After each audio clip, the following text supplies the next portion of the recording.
কেউ ক্ষমতার দাপট দেখাবেন না। স্বৈরাচার বা ডিক্টেটর।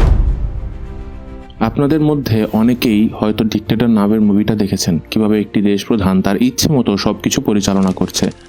এটা জাস্ট একটা মুভি। ভাবুন তো কেমন হয় ক্ষমতায় থাকা এসব শাসকদের ডেমোক্রেটিক কান্ট্রির স্বৈরতান্ত্রিক সিস্টেমগুলো। আমরা কিভাবে বুঝবো স্বৈরাচারী সরকার তৈরি হতে যাচ্ছে এবং তাদের পলিসিগুলো কি করা উচিত আমাদের পরবর্তী প্রজন্মের জন্য, যেন তারা ডিক্টেটরদের আচরণ দেখে বুঝতে পারে। কিছু শাসকরা নিজের আয়েশি জীবনযাপনের জন্য নিজের দেশের মানুষকে না খাইয়ে রাখতেও দ্বিধাবোধ করবে না।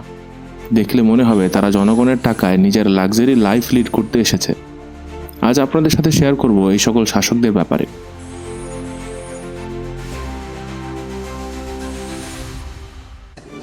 আরে এরা কারা, কোত্থেকে এলো এরা?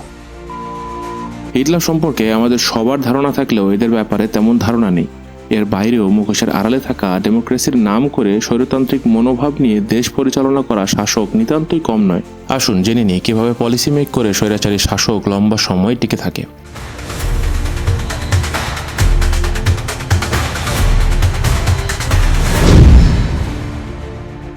পুরো বিষয়টি ভালো করে বোঝার জন্য জেনে নেওয়া যাক কিভাবে এমন শাসক ক্ষমতায় আসতে পারে। অ্যাট ফার্স্ট, রাজতন্ত্র। রাজতন্ত্রে শাসক এবং তার পরিবার থেকে পর্যায়ক্রমে সব উত্তরাধিকার শাসন করতে থাকে। এই সিস্টেম শুরু হয় আনুমানিক 3100 খ্রিস্টপূর্বাব্দে। এখনও পৃথিবীর অনেক দেশেই এই শাসন ব্যবস্থা রয়েছে, যেমন ভুটান, সৌদি আরবিয়া, ইউএই সহ আরও অনেক দেশে। সেনা শাসন খুব সাম্প্রতিক ঘটনা, যেখানে মায়ানমারের নির্বাচিত সরকারকে সরিয়ে আবারও ক্ষমতায় আসে ওখানকার সেনারা।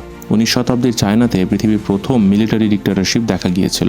এবং সবশেষে ওয়ান পার্টি স্টেট।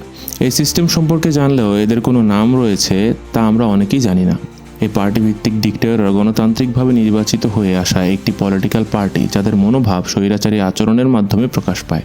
আমাদের দেশের একটি পলিটিক্যাল পার্টি লিডার একই রকম আচরণের জন্য আজ দেশ থেকে বাধ্য হয়েছে। তুর্কির committee of union and progress ওয়ার্ল্ডের ফার্স্ট ওয়ান পার্টি স্টেট হিসেবে বলা হতো। চায়না, কিউবা, নর্থ কোরিয়া, ভিয়েতনামের এই সিস্টেমগুলো রয়েছে অনেক দিন যাবত।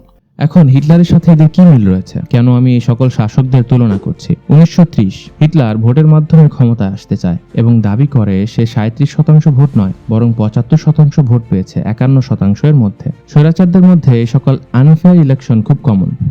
এই ডিক্টেটরশিপ সিস্টেমগুলো অনেকটাই পরিচিত। পলিসি মেকিং এর দিক দিয়ে এরা আই ওয়াশিং কিছু মেগা প্রজেক্টের কাজ করে পাবলিকের আস্থা নেয়, পরে নিজেদের রূপ দেখাতে শুরু করে, নিজের সুবিধা মতো পলিসি চেঞ্জ করে। স্বৈরাচারী আচরণের কিছু পলিসি দেখা যাক, যা ম্যাক্সিমাম ডিক্টেটরশিপ সিস্টেমের মাধ্যমে কমনলি ইউজ করা হয়। অনেক দেশের সরকার প্রধান এবং তার পার্টির লোকজন নিজেদের স্বৈরাচারী মানতে নারাজ। শেখ হাসিনাকে কবরস্থানে পাঠাতে হবে। আমার ভুল হয়েছে, ক্ষমা করে দেন। সবার জেনে রাখা উচিত কোন কোন পলিসিগুলো একজন স্বৈরাচারী সরকার নিয়ে থাকে এবং আপনার আমার মাধ্যমেই পাবলিক পর্যায়ে প্রয়োগ করে। বাক স্বাধীনতা। 1933 মিনিস্ট্রি অফ প্রোপাগান্ডা এবং সেন্সরশিপের দায়িত্ব পান জোসেফ গবেলস। তার নেতৃত্বে জার্মানিতে বাক স্বাধীনতা প্রায় বন্ধ হয়ে যায়। নিউজ পেপার, চার্চ বা যে কোনো বই যেখানে নাজির এগেইনস্টে কিছু বলা আছে, এমন সব কিছুকেই হেনস্থার শিকার হতে হতো। বাক স্বাধীনতা কেড়ে নেওয়া শুধু হিটলার করেনি, এমন অনেক দেশের লিডাররা করেছে, যাদের এখনো আপনি খুব ভালো হিসেবেই জানেন। Media control. হিটলার নিজেকে আইডিয়াল পারসন দেখাতে শুরু করে এবং এর জন্য রেডিওকে খুব সস্তা করে তোলে, যেন জার্মানরা তাদের আইডিওলজি গ্রহণ করে। নিজের আইডিওলজিকে সত্যি প্রমাণ করতে জিসাস ক্রাইস্ট বা যীশু খ্রিস্টের ছবিকেও খারাপ এবং রাগান্বিত এক্সপ্রেশনে আর্ট করে প্রচার করতেও দ্বিধা করেনি। এই সব কিছুই আমাদের আশপাশে ঘটে থাকে, কিন্তু বুঝতে না পারাই বলেই দেশ বসবাসের অনুপযোগী হয়ে গেছে। সীমাহীন দুর্নীতি।